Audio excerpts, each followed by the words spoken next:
প্রথমে Google app থেকে পাঠাও ড্রাইভটি নামিয়ে নিন। আপনার পছন্দ মতো ভাষা সিলেক্ট করে কন্টিনিউতে ক্লিক করুন।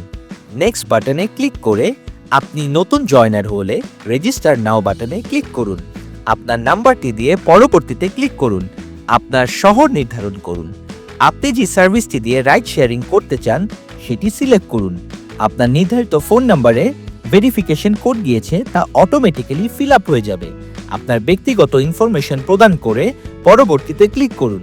আপনার লিঙ্গ নির্বাচন করে সাবমিট করুনে ক্লিক করুন। আপনার অ্যাকাউন্টটি তৈরি হয়ে গিয়েছে। ভেরিফিকেশনের জন্য প্রয়োজনীয় তথ্য আপলোড করতে আপনার তথ্য যোগ করুনে ক্লিক করুন। কুইক অ্যাকশন সেকশনে আপনার কাঙ্ক্ষিত ইনফরমেশন গ্রহণ করতে পারবেন। আপনার সেলফি তুলনে ক্লিক করুন।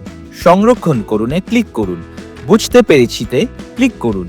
ডকুমেন্ট টাইপ থেকে ন্যাশনাল আইডি কার্ড অথবা পাসপোর্টে ক্লিক করে আপনার ছবি তুলে সংরক্ষণ করুন ও এগিয়ে যানে ক্লিক করুন। পরবর্তীতে আপনার ক্যামেরা থেকে তুলুন অথবা গ্যালারি থেকে নির্বাচন করুন গিয়ে আপনার এনআইডির ছবি তুলুন। ন্যাশনাল আইডি কার্ড অথবা পাসপোর্ট অপশনে ক্লিক করে আপনার নির্ধারিত তথ্য দিয়ে সংরক্ষণ করুন ও এগিয়ে যানে ক্লিক করুন। বুঝতে পেরেছিতে ক্লিক করুন। ঠিক একইভাবে পরবর্তীতে আপনার ক্যামেরা থেকে তুলুন অথবা গ্যালারি থেকে নির্বাচন করুনে ক্লিক করুন। ড্রাইভিং লাইসেন্স অথবা লার্নার অপশনে ক্লিক করে ফ্রন্ট সাইড এবং ব্যাক সাইডের ছবি, লাইসেন্স নাম্বার, এক্সপায়ারি ডেট প্রদান করুন। তথ্য দিয়ে বুঝতে পেরেছিতে ক্লিক করুন। তারপর আবার আপনার ক্যামেরা থেকে তুলুন অথবা গ্যালারি থেকে নির্বাচন করুনে ক্লিক করুন। নির্ধারিত তথ্য দিয়ে সংরক্ষণ করুন ও এগিয়ে যানে ক্লিক করুন। তথ্য দিয়ে বুঝতে পেরেছিতে ক্লিক করুন। তারপর আবার আপনার ক্যামেরা থেকে তুলুন অথবা গ্যালারি থেকে নির্বাচন করুনে ক্লিক করুন। ট্যাক্স টোকেন ডকুমেন্ট ফটো দিয়ে ট্যাক্স টোকেনের ছবি প্রদান করুন এবং এক্সপায়ারি ডেট দিয়ে সম্পূর্ণতে ক্লিক করুন। তথ্য দিয়ে বুঝতে পেরেছিতে ক্লিক করুন।